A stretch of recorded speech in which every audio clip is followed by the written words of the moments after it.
পাবনার সাঁথিয়ায় 5 আগস্ট গণ অভ্যুত্থান দিবস উপলক্ষে গণমিছিল ও সমাবেশ অনুষ্ঠিত। পাবনা জেলা থেকে মোহাম্মদ শামীম আহমেদ এর ভিডিওচিত্রে desk report. Pabna Santhia 5 August ছাত্র জনতার গণ অভ্যুত্থান দিবস উপলক্ষে গণমিছিল ও সমাবেশ অনুষ্ঠিত হয়েছে। 2024 সালের এই দিনে ছাত্র জনতার তীব্র গণ আন্দোলনে সরকার দেশ ছেড়ে পালিয়ে যায়।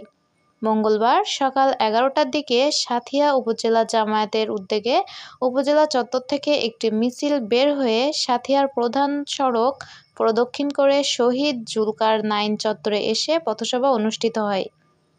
উক্ত পথসভায় বক্তব্য রাখেন শহীদ মাওলানা মতিউর রহমান নিজামীর পুত্র, পাবনা 1 আসনের জামায়াত মনোনীত প্রার্থী ব্যারিস্টার নাজিবুর রহমান মোমেন, সাবেক জেলা আমির মাওলানা আব্দুর রহিম, সাথে উপজেলা জামায়াতের আমির মুখলেছুর রহমান, সেক্রেটারি আনিসুর রহমান সহ অঙ্গ ও সহযোগী সংগঠনের নেতৃবৃন্দ।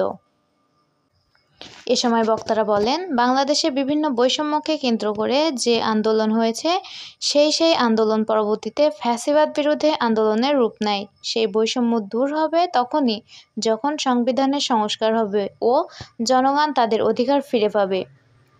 জুলাই সহ 16টি বছর খুন সহ যে গণহত্যার ঘটনা ঘটেছে এগুলো বিচার করতে হবে, কিন্তু দুঃখজনক ফ্যাসিবাদের বিচার এখন পর্যন্ত সেরকম দৃশ্যমান হয়নি। সংস্কারের বিষয়গুলো এখন পর্যন্ত চূড়ান্ত হয়নি। অন্তর্বর্তীকালীন সরকার আজকে জুলাই ঘোষণাপত্র ঘোষণা করবেন। আমরা আশা করছি দ্রুত একটি নতুন সংবিধান হবে, যেটাকে আমরা দ্বিতীয় স্বাধীনতা বলছি। তার একটি ভিত্তি স্থাপিত হবে এই জুলাই ঘোষণাপত্রে ঘোষণার মধ্য দিয়ে।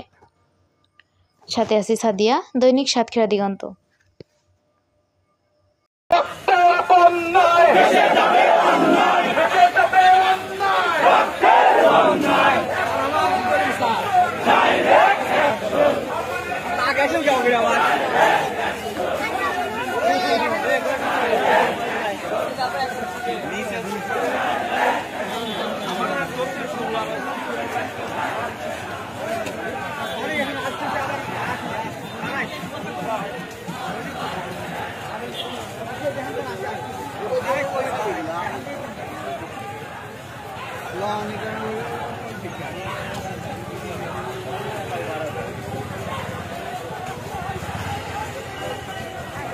Good.